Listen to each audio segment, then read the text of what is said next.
warahmatullahi wabarakatuh. Baik teman-teman, selamat siang semuanya. Semoga teman-teman di rumah baik-baik saja. Pada pertemuan kali ini saya akan menjelaskan tentang materi TOEFL, yaitu cara mudah menjawab soal TOEFL structure, dimana TOEFL itu adalah singkatan dari Test of English as Foreign Language. Biasanya dipakai untuk mengetes sejauh mana kecakapan seseorang dalam bahasa Inggris. Baik, kita mulai dari strategi yang pertama, yaitu pastikan kalimatnya memiliki subjek dan verb. Jadi strategi satu itu bunyinya di dalam mengerjakan soal TOEFL, kita dituntut untuk memastikan kalimatnya memiliki subjek dan verb. Karena kalimat yang benar itu adalah kalimat yang memiliki minimalnya satu subjek dan satu verb. Ini rumus dasar daripada kalimat. Artinya apa? Apabila ada sekumpulan kata, kemudian missing salah satunya atau hilang salah satunya, baik subjek maupun verb, maka kalimatnya salah. Ini contoh kalimat. An abandoned baby was found in a box on the hospital steps. Di sini sudah saya cetak miring, an abandoned baby menjadi subjek, kemudian was found menjadi verb. Kumpulan kata dari kata an sampai kata steps, an abandoned baby was found in a box on the hospital steps, ini disebut dengan kalimat. Kenapa? Karena sudah lengkap subjeknya dan juga verbnya. Adapun yang bisa menjadi subjek dalam kalimat adalah sebagai berikut. 1 atau A yang bisa menjadi subjek itu noun, kata benda. Contohnya, Mario is an excellent motivator. Kata Mario di sini posisinya sebagai subjek. Kenapa? Karena terletak sebelum verb is. Mario sendiri kelas katanya adalah noun, kata benda. Jadi kata benda itu bisa menjadi subjek. Kemudian yang kedua yaitu pronoun atau kata ganti. Sebenarnya sama dengan noun, hanya saja pronoun itu menggantikan noun. Contoh, they push me into the river. Kata they di sini pronoun juga menjadi subjek dari verb push. Kemudian yang ketiga atau C yang bisa menjadi subjek selain noun, pronoun, ada juga gerund. Gerund itu bentuk kata kerja yang diingkan. Contoh, reading can increase our insight. Kata reading di sini menjadi subjek dari verb can increase. Kemudian yang keempat, to infinitive, yaitu kata kerja yang diawali oleh to. Contoh, to err is human. To err ini menjadi subjek daripada verb is. Kemudian yang terakhir yang bisa menjadi subjek adalah clause. Contoh, when he goes home is not noun. Kata when he goes home ini menjadi subjek daripada verb is. Apa itu clause? Clause itu adalah susunan subjek he, kemudian verb goes. Ini namanya clause. Jadi yang bisa menjadi subjek kalimat itu ada 5 noun, baik noun biasa maupun noun yang berbentuk frase. Seperti kata an abandoned baby ini noun tapi bentuknya frase. Kemudian kalau yang Mario ini noun biasa. Jadi yang bisa jadi subjek itu ada 5, noun, pronoun, gerund, to infinitive, dan clause. Adapun ciri-ciri daripada noun itu, karena seringkali noun yang dipakai dalam atau subjek yang dipakai dalam soal jenis TOEFL itu biasanya subjeknya tidak berupa noun yang kayak Mario ini. Nounnya biasanya dibuat lebih kompleks. Ciri-cirinya salah satunya adalah adanya artikel seperti an, kemudian the, atau ada of. Jadi ada kata of, biasanya kata yang setelah maupun yang sebelum of itu adalah noun, sehingga dia kemungkinan bisa menjadi subjek. Adapun verb secara garis besar terbagi menjadi dua. Satu, verb asli. Verb asli itu bentuknya ada 4. Ada verb 1, itu biasanya dipakai untuk tenses present tense. Ada verb 2 dipakai untuk past tense. Ada verb 3 dipakai untuk perfect, dan ada verb ing dipakai untuk continuous. Kemudian yang kedua, verb selain verb asli juga ada verb be atau to be. Salah satunya A ini, is, mr, itu to be milik present tense. Kemudian was, were, to be milik past tense. Kemudian been, to be milik perfect. Jadi been ini nanti bersamaan dengan verb 3, biasanya bersamaan dengan verb 3 kalau dalam continuous nanti. Dan biasanya sebelum been ini diawali oleh kata had, have, atau has. Kemudian yang keempat, being. Being ini continuousnya. Jadi verb itu ada 2 secara garis besar, ada verb asli, ada verb bentuk to be. Untuk lebih jelasnya, perhatikan rumus-rumus kalimat berikut ini. Ini yang paling penting sebelum memasuki kepada strategi TOEFL. Kita harus terlebih dahulu menguasai rumus-rumus kalimat berikut ini.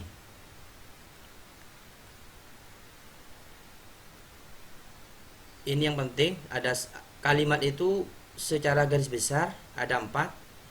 1, subjek, langsung tambahkan verb. Verbnya itu bisa s ditambah s atau is, itu biasanya kalau present tense. Atau kalau enggak verb 1 setelah subjek, verb 2. Rumusnya nanti kalau yang subjek verb 1 itu punyanya present tense, kalau subjek verb 2 itu punyanya rumus past tense. Kemudian rumus kalimat yang kedua, ada subjek, ada modal. Setelah modal itu selalu akan berbentuk verb 1. Biasanya untuk future atau modal secara umum.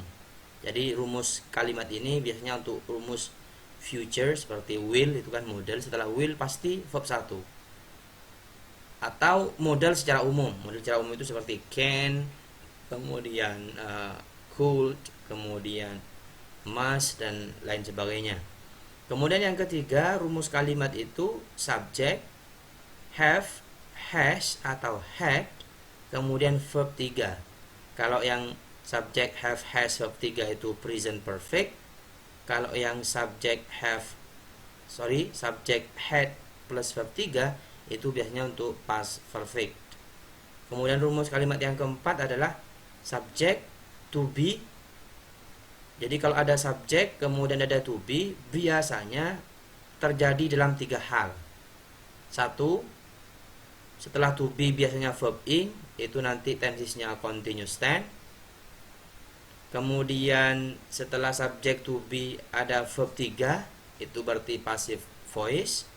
Kemudian kalau bukan verb ing atau verb 3 setelah to be, melainkan adverb berupa adjective, noun, adverb, itu rumus untuk kalimat nominal.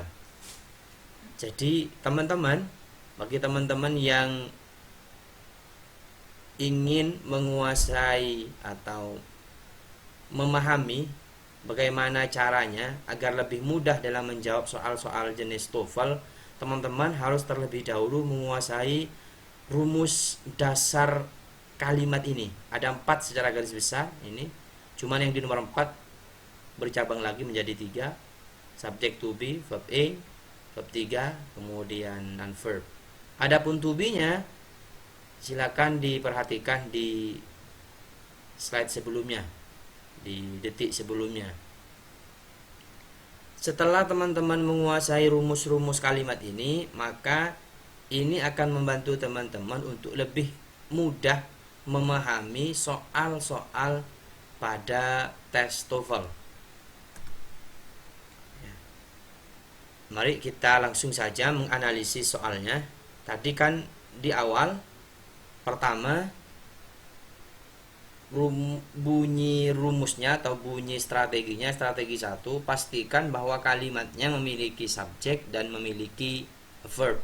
Ingat bahwa kalimat yang benar adalah kalimat yang minimalnya memiliki 1 subjek dan 1 verb. Sekarang kita latihan exercise find the subjects and verbs. Kita diminta untuk mencari mana subjeknya, kemudian mana verbnya. Then kemudian indicate, tentukan if the sentences, apakah kalimatnya are correct, benar, tanda C, or incorrect, atau salah. Contoh, kita analisis nomor 1. The new computer program has provides variety of helpful application. Kalimat ini kalau kita analisis ada kata the new computer program. Ini bisa menjadi subjek. The new computer program ini bisa menjadi subjek. Kenapa? Karena salah satu ciri-ciri subjek itu ada artikel the di depan nih. Kemudian di sini ada 2 kata, ada has, ada provides. Padahal tadi di rumus dasar kalimat itu kalau ada has atau have atau had, maka kata setelahnya harus berbentuk verb 3 untuk membentuk tenses perfect. Sehingga kalimat ini adalah kalimat yang salah. Kenapa? Karena tidak sesuai secara rumus. Maka untuk bisa benar kalimatnya, kita bisa membuang salah satu dari yang 2 ini. Misal has-nya kita buang, maka nanti akan menjadi the new computer program provides. Nah, provides-nya menjadi verb 1, berarti ini rumus kalimat yang pertama, tenses present tense. Ya. Atau kalau ini mau ditetapkan has-nya, ya, has-nya mau ditetapkan, maka provide-nya s-nya dibuang, kemudian diganti dengan d. Kalau misal mau ditetapkan, tetapi lebih baiknya ini dibuang salah satunya. Has-nya boleh atau provides-nya boleh.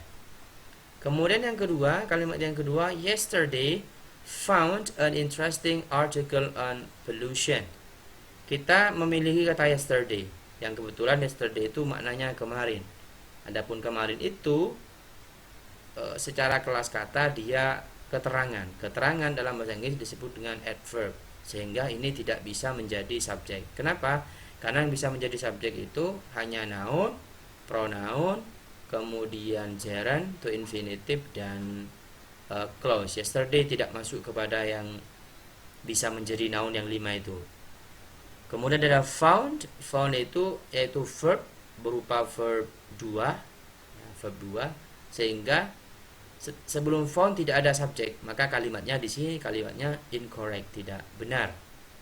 Yang ketiga, a job on the day shift or the night shift at the plant available. Di sini ada kata a job. Ke belakang a job on the day shift or the night shift. Ini subjek ini. Yang panjang ini subjek. Apa ciri-cirinya kok ini bisa disebut subjek? Ada artikel a. Kemudian di sini ada at the plant. At the plant ini ada preposition. Kata setelah the plant itu object of preposition. Kemudian ada available. Available itu adjective, ya, adjective. Maknanya tersedia. Ciri-cirinya adjective itu ini, able ini. Ini able nih, adjective. ciri-cirinya. Contoh seperti capable. Jadi kalau ada kata able itu biasanya dia adjective. Sehingga kalau adjective di sini kan nggak ada verb adjective. Kalau ada subjek, kemudian setelah subjek langsung adjective, maka di tengah-tengah itu harus ada pemisah berupa verb. Ini rumus yang yang keempat di bagian yang ketiga tadi di awal itu, yang di sini, yang di sini nih. Jadi adjective, sebelum adjective itu harus ada to be. Jadi yang di sini nih available, harusnya di sini ada to be, yaitu berupa to be is. Jadi kalimat yang benar adalah a job on the day shift or the night shift at the plant is available, untuk menjadi benar.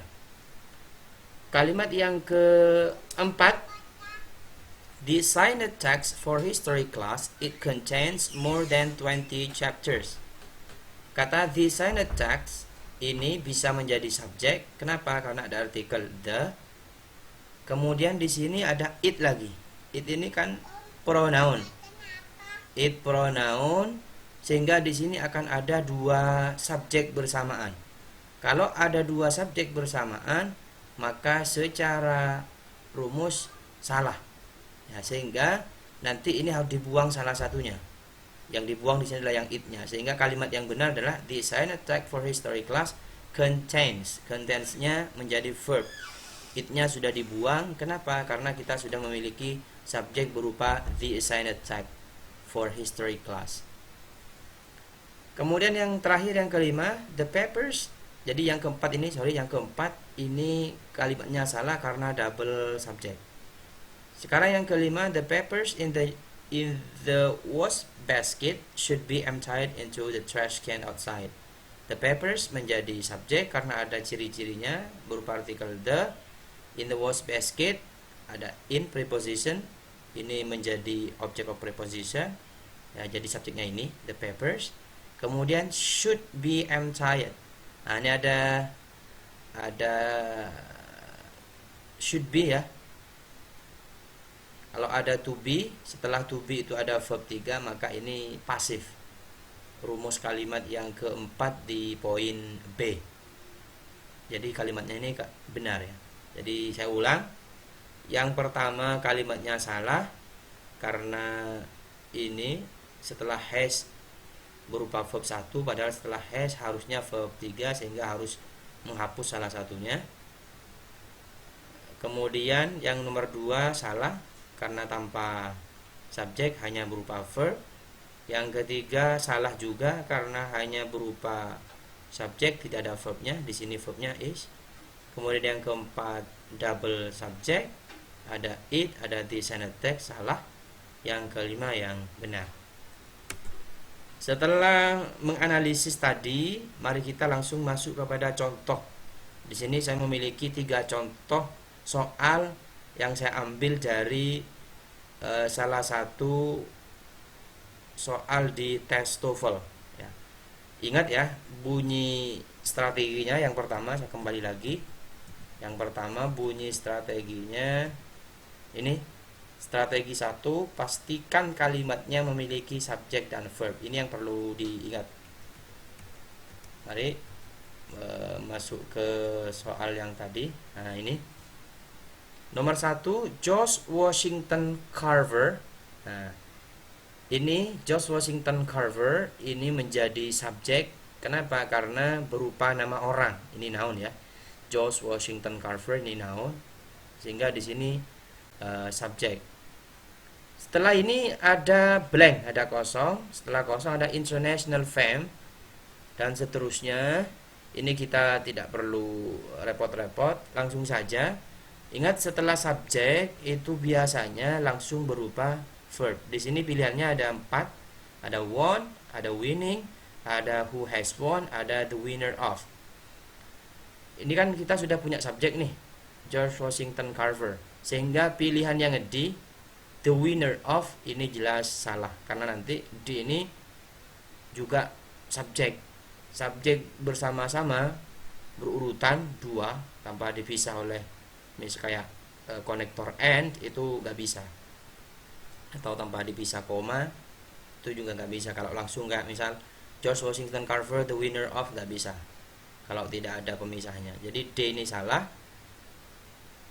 Pilihan yang tersisa hanya 3. Ingat, rumus kalimat itu ada 4 tadi ya. Satu itu subjek, setelah subjek verb 1 atau verb 2 itu miliknya present tense dan past tense.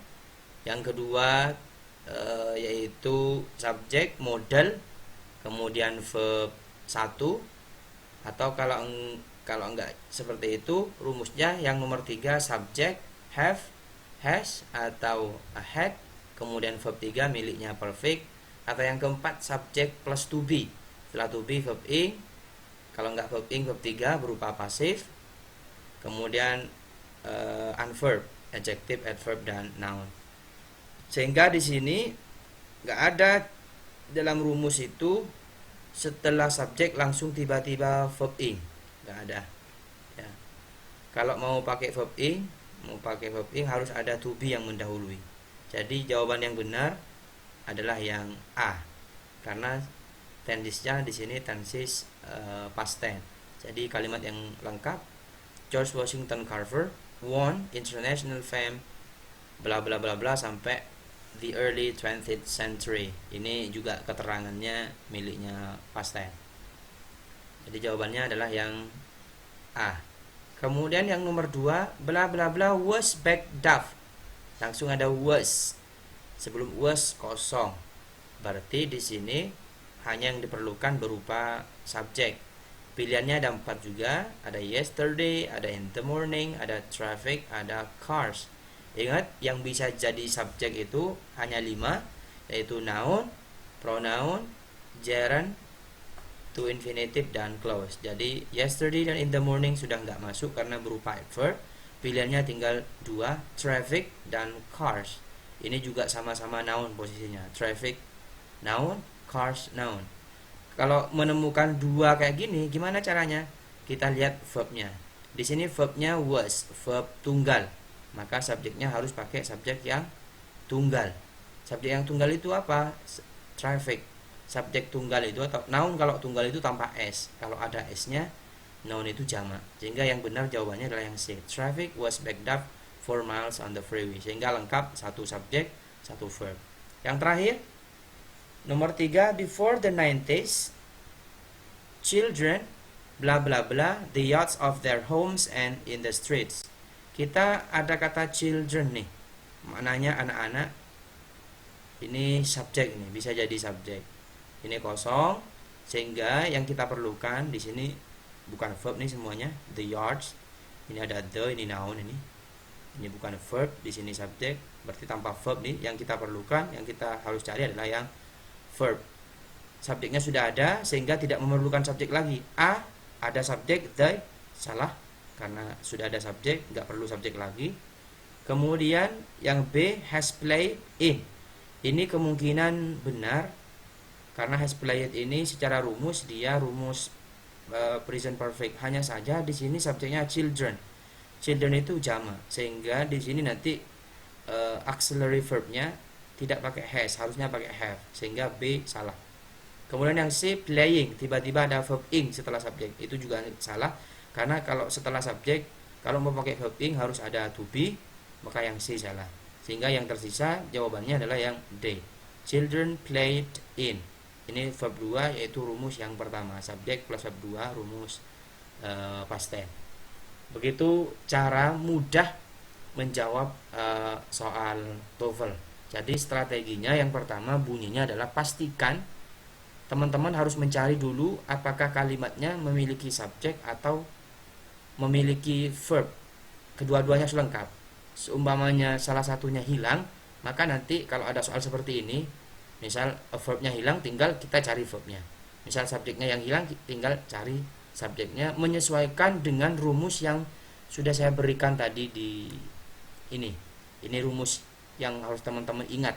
Ada 4 ya. Ini penting dikuasai karena nanti ini akan menentukan struktur kalimatnya. Karena struktur kalimat bahasa Inggris itu tidak jauh-jauh dari ini. dari yang ini.